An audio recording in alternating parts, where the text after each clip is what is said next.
ওরে ভাই, Spiderman of the Bangladesh.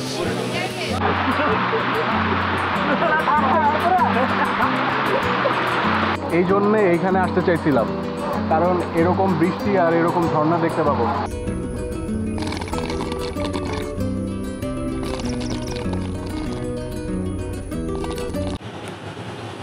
So এই হচ্ছে পর্যটনের রুম আমাদের, আর এটা সম্পূর্ণ নন এসি একটা রুম। আর এখানের মজার বিষয় হচ্ছে আমাদের একটা পার্সোনাল বারান্দা আছে, আর বারান্দা থেকে এরকম ভিউ পাওয়া যায়।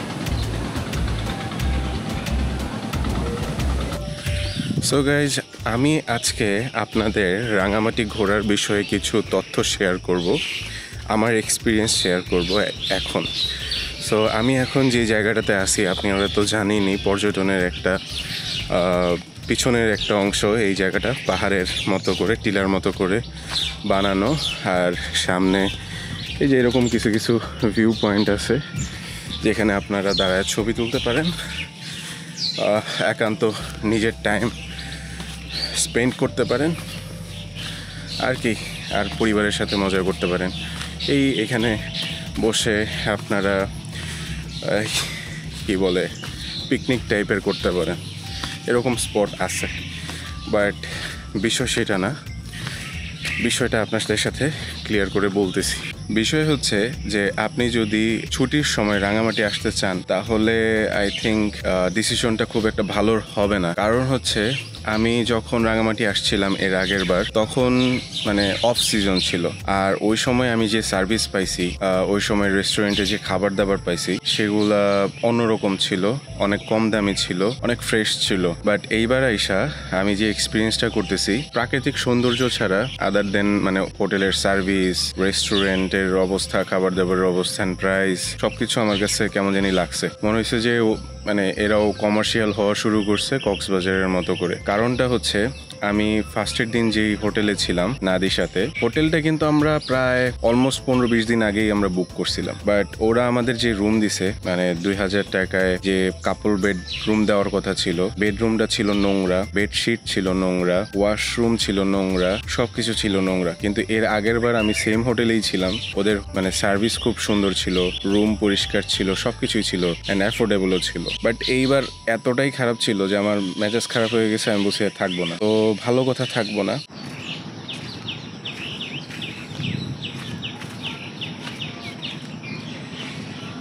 সো তারপরে আর কি, যেই ভাবনা সেই কাজ, হোটেলটা ছেড়ে দিলাম। এরপর মেইন কাজ হচ্ছে হোটেল খোঁজা।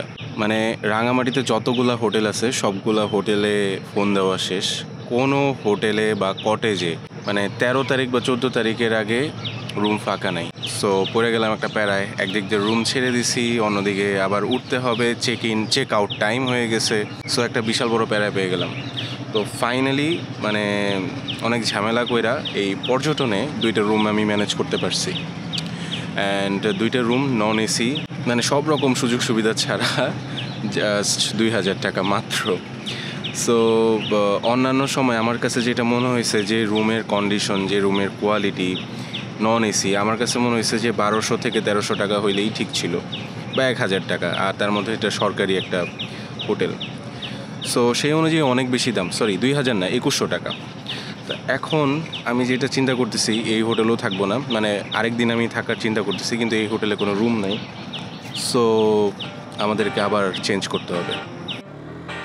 সো এখন আমরা বের হয়ে যাচ্ছি পর্যটন থেকে, কারণ আমাদের নেক্সট হোটেল ধরতে হবে, চেক ইন করতে হবে, আর তারপরে আমরা যাব হচ্ছে বোট ঠিক করতে। আফটার দ্যাট আমরা বোটে ঘুরবো সারাদিন। আজকে ওয়েদারটা অতিরিক্ত সানি, এত গরম, মানে কালকে বৃষ্টি হওয়ার পরে আজকে পুরো একদম ব্যবসা একটা গরম পড়ে গেছে।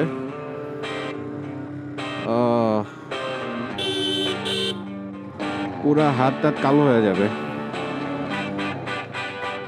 বাট ব্যাপার না, ঘোরার মধ্যে এই তো মজা, হাতটা আবার ঠিক হয়ে যাবে।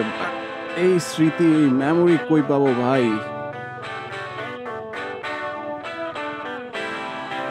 ওয়েদার যত ফ্রেশ থাকে তত সিনারি আরো সুন্দর লাগে। এই রাস্তা, এই গাছপালা, আরও জোস লাগে। আপনাদের কাছে তো ভালোই লাগবে, আর আপনারা ঘরে বসে দেখবেন, এনজয় করবেন। বাট আমি বোথ এনজয় প্যারা দুইটাই। আমার কাছে এই রোডটা জোস লাগে। ঝর্ণাটা দেখতে গত মাসে আসছি, পানি টানি ছিল না। সো আমরা রিজার্ভ বাজারে এসে নৌকা ঠিক করছি একটা। এই যে আমাদের 3 জনের জন্য একটা নৌকা রিজার্ভ করছি। নৌকাটা খুব একটা বড় না, বাট এইটার ভাড়া নিছে এখন 1800 টাকা। বাট অফ সিজনে এটার ভাড়া 1200 থেকে 1300 টাকার মতো লাগতো। বাট এখন যেহেতু পিক সিজন, টাকাও বেশি লাগতেছে। এখন বাঁচতেছে হচ্ছে 12টা, 12:30টার মতো বাঁচতেছে। দেখা যাক কতটুকু আমরা ঘুরতে পারি। আমাদের ঘোরার ইচ্ছা খুব একটা বেশি না, মানে শুভলং ঝর্ণা আর হচ্ছে একটা পাড়াতে নেমে খাওয়া দাওয়া করবো রেস্টুরেন্টে। দেখছি ওই দূরে দেখা যাচ্ছে রাঙামাটি শহর, আর রাঙামাটি শহরকে ছেড়ে এখন আমরা যাচ্ছি শুভলং ঝর্ণার দিকে।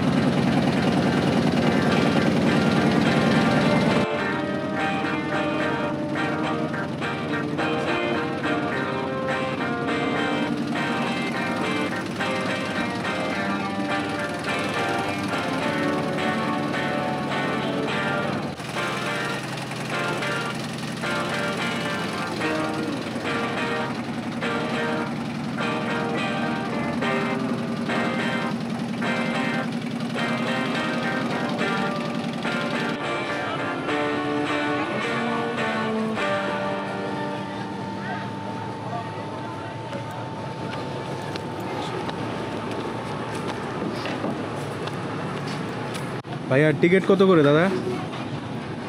20 টাকা করে পার পারসন না?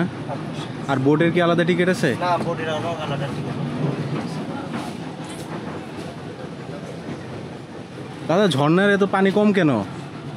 এটা বর্ষাকালে বেশি করে বৃষ্টি নাই তো, বেশি করে বৃষ্টি পড়লে। কালকে রাতেই তো বৃষ্টি হইলো অনেক। কালকে রাতে হালকা বৃষ্টি হয়েছে।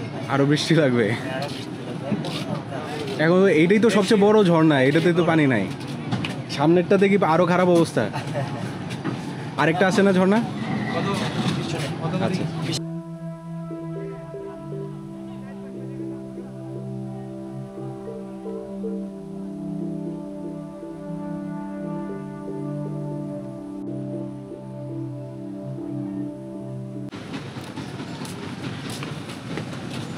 এই হচ্ছে শুভলং ঝর্ণা। আর আসলে সত্যি কথা বলতে আমি কোনো ঝর্ণা দেখতেছি না, শুধু চিল্লাচিল্লি শুনতেছি। এই আগে এইটুকু পুরাটাই ঝর্ণা ছিল, বাট এখন ঝর্ণার পানি কোন দিক দিয়ে পড়তেছে, কোথায় পানি কিছুই দেখা যায় না।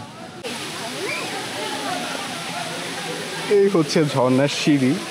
আগে পানি একদম এই পর্যন্ত ভরা ছিল, বাট এখন তো পানি একদমই কম। সো আমরা যা ট্রাই করব একটু উপরের দিকে ওঠার। Just look at the view. Imagine করেন যখন আগে পুরাটা পানিতে ছিল তখন কেমন লাগতো, আর এখন কি অবস্থা। দেখেন আরেকটা স্পাইডারম্যান কি করতেছে। ভাই এখন যদি কোনো দুর্ঘটনা ঘটে কে জবাব দিবে? Please don't do this. এইসব সাহসিকতা দেখানোর দরকার নাই। ওরে ভাই, Spiderman of the Bangladesh.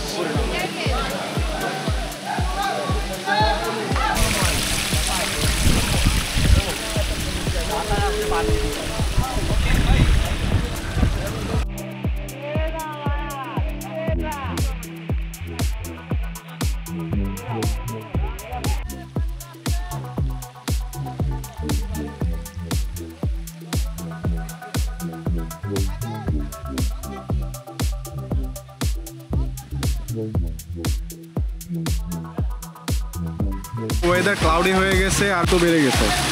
You can C.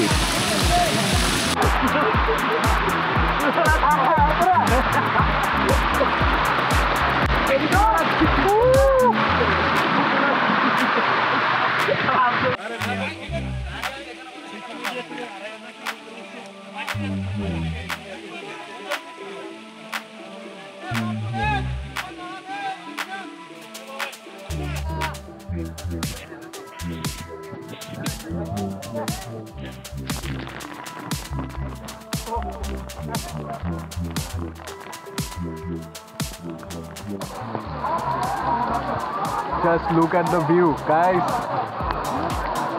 ভাই এই সময়ে আমি এই জন্যে এইখানে আসতে চাইছিলাম, কারণ এরকম বৃষ্টি আর এরকম ঝর্ণা দেখতে পাবো।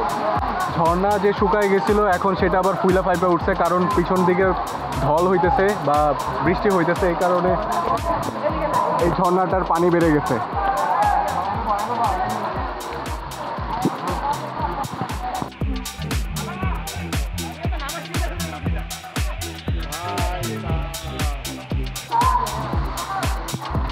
আমি চাইতেছি এদিক দিয়ে ওই জায়গাটাতে ওঠার জন্যে, কারণ ওই জায়গাতে উঠতে পারলে সেরা ফিলিংস পাওয়া যাবে।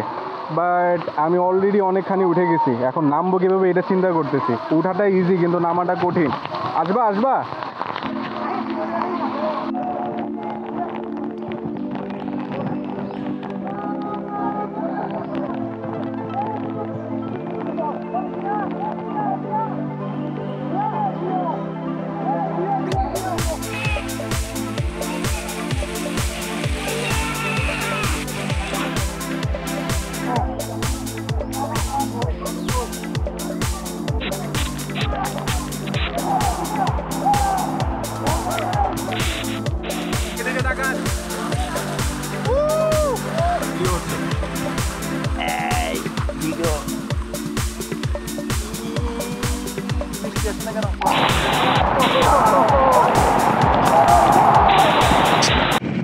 এখন আমরা শুভলং ঝর্ণা থেকে বের হয়ে গেছি, আর শুভলং ঝর্ণাতে যাওয়ার পর একটা ইন্টারেস্টিং কাহিনী ঘটছে। সেটা হচ্ছে যখন আমরা শুভলং ঝর্ণাতে গেলাম তখন পানি একদম কম ছিল, তারপর হঠাৎ করে ওয়েদার ক্লাউডি হয়ে যায় অ্যান্ড সম্ভবত ওই দিক দিয়ে বৃষ্টি হয়, তারপরে আস্তে আস্তে পানি বাড়া শুরু করে। অ্যান্ড এখন যখন আমরা উঠে যাচ্ছি তখনও দেখলাম যে আবার পানিটা কমে গেছে। So it was interesting. আর ওই দিকে দেখেন কিছু গ্রাম দেখা যাইতেছে, আর লোকাল আদিবাসী বা উপজাতি যেটাই বলেন ওরা চিল করতেছে লেকের পাড়ে। আমরা এখানে দেখতে পাইতেছি আরেকটা ছোট ঝর্ণা। এই ঝর্ণাতে মেবি আমরা থামবো না, কারণ আমরা অনেকক্ষণ শুভলং ঝর্ণাতে ওয়েট করছি, ভিজছি, মজা করছি। এইখানে আর থামার কোনো আমার মনে হয় না দরকার আছে।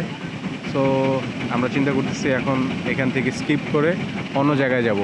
একটা চাকমাদের পাড়া আছে সম্ভবত, ওই জায়গায় থামবো।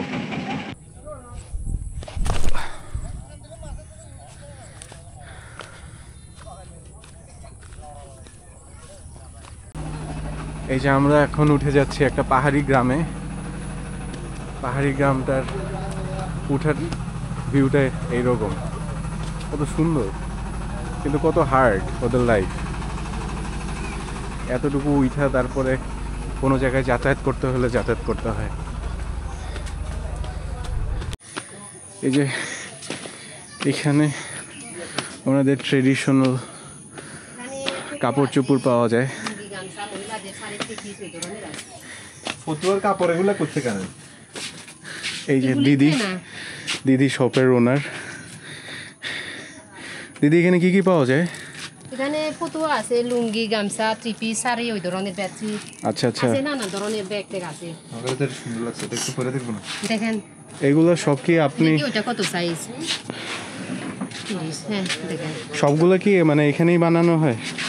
হ্যাঁ এগুলো আমাদের সেলাই করা, কাপড়টা হচ্ছে কেনা। এই যে এই আচ্ছা, ধরনের গুলি হচ্ছে আমাদের বোনা কাপড়ও আছে। বুনা কাপড়ের কোনগুলা? এই যে দাঁড়ান এটা ওগুলো কি ফতুয়া? ফতুয়া। এই যে ও, এটা কি মেয়েদের না ছেলেদের? ছেলেদের। ছেলেদের। হ্যাঁ এটা কি আপনাদের বোনা কাপড়? আর কোনো ডিজাইনের নাই? আর ছোট নাই? ছোট বাইর করেন না দেখি একটু। আছে। এই যে আমি আগে এটা পরে দেখি। সাইজ আছে। এই যে বিভিন্ন রকম ব্যাগ, তারপরে এই যে চন্দনের গুঁড়া। ঠিক আছে তো ওই 30। মেয়েদের শাড়ি, চাদর। এগুলো কি শাড়ি? জামদানি নাকি? সুন্দর হয়েছে। পায়জামাটা এটা দিও মানে এটাও ভালো আছে না? কারণ আপনাদের রং দেখে দিলাম আর কি দাদা। আমরা 3 দিন ধরে আছি।